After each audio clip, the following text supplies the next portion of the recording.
Maraming salamat, Christy Rivera.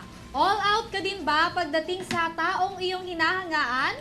Katulad mo din ba sila na pasabog na magpapansin kay crush?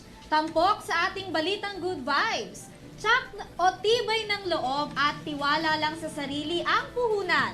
Tara na't alamin natin yan sa balitang nakaka-good vibes mula kay Wen Liantada.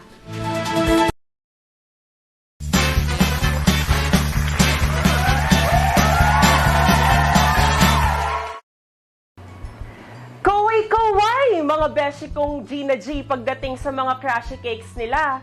Tiyak kasi na makaka-relate kayo sa hatid kong pang-good vibes. Ikaw, besh, gift kong gift ka rin ba pag nagmahal? Like there's no tomorrow din ba ang peg mo sa pag-e-effort at pagpapansin kay crush? Basta always remember na don't give too much. Kasi baka sa huli, masaktan ka lang at maging BFF mo na naman si Kumaring Ampalaya sa sobrang pait at paghati na iyong nararamdaman. Kagaya na lang ng tampok sa ating kwento ngayon. Paninindigan kita, oo, mamahalin kita.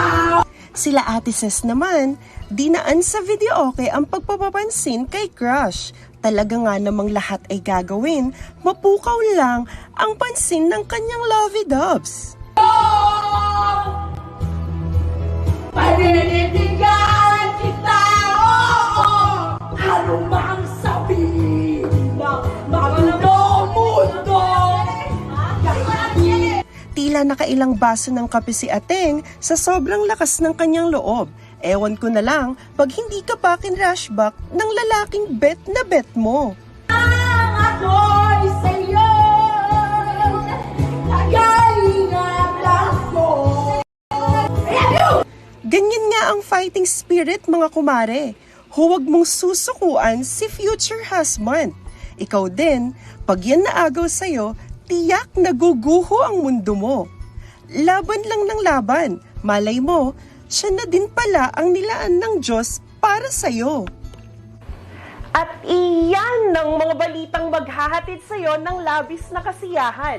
Kaya ichika mo na din sa amin, besh, ang mga feel-goods na kwento mo. E-message lang sa aming official FB account, EuroTV News. Ako si Wen Liantada.